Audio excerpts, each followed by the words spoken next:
Nakutana na wanangu yani katika challenge leo huku na huko kwenye kupita pita kwenye moja na mbili zangu. Nataka niwaulize mambo yanayojiri mjini TikTok. Kwa mwanangu mambo vipi? Poa shwari. Kwa majina unaitwa nani? Kitondo Mapesa. Hapo vipi mwanangu? Kama mwanangu naitwa Meja KB Tiger. Meneja nani? KB Tiger. Okay sawa. Wote najua nyinyi wakali mmetisha kwanza au vipi? Wote nyinyi wakali. Bwana mimi na swali moja mwanangu. Unadhani TikTok unaifuatilia sana mwanangu? Sana kabisa mkali. Sawa. Sasa wewe msanii gani wa Singeli unamkubali yani? Mimi wasanii wengi nawakubali. Sema wasanii nawakubali sana, Msakadela ndugu yangu Chembe Zedoni na Kidene Budazoni, wasanii ndio nawafuatilia sana. Na Chief Killer mtoto wa Bongo. Sasa katika listi lako wote wasanii wa Singeli unitajia, msanii gani wa Singeli unamkubali? Yaani nataka mmoja unipe CV zake na kipande kidogo cha nyimbo niambie msanii unamkubali. Mimi nitakuimbia wasanii wawili ambao naishi nimeishi nao sana, najua maisha yao jinsi ilivyo. Tunaishi yani ambao kwa nyakati ngumu na hali nzuri na najua. Okay sawa. Katika wasanii uliosema unawakubali na nyimbo zao utazimba. Tuanze na msanii mmoja, nani wewe mkubali? Tunaanza na Msakadela. Ondoke mwanangu. Mimi sina deni sina naonidai na nishalipa kodi kwa nini sifurahi?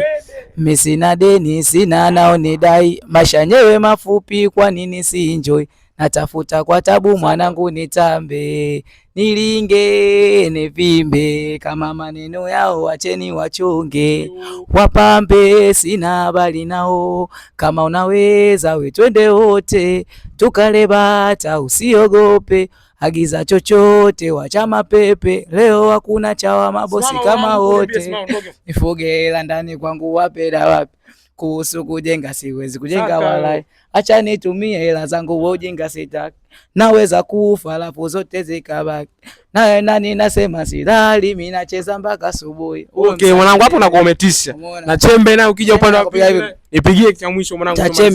Chembe au sio mkali walianza damu na wakupendana mimi na wewe sio wa kwanza kupendana mapenzi gani muda wote kugombana isije siku mimi nawe tukachinjana unataka niwe chini muda wote wewe juu ufanye ninachotaka mimi nifanye unachotaka wewe kuna muda unanuna bila sababu nanipa hasira unanipa ghadhabu umekosa heshima umekosa adabu kukupenda wewe na isiwe tabu nimevumilia nimechoka sasa imefika mwisho kila lilio na mwanzo wagali kosi mwisho au jirekebishi makosa nafanya vibe kuna muda unanikosea nochu nasonge upole na shima wapi kiko wapi na umebadili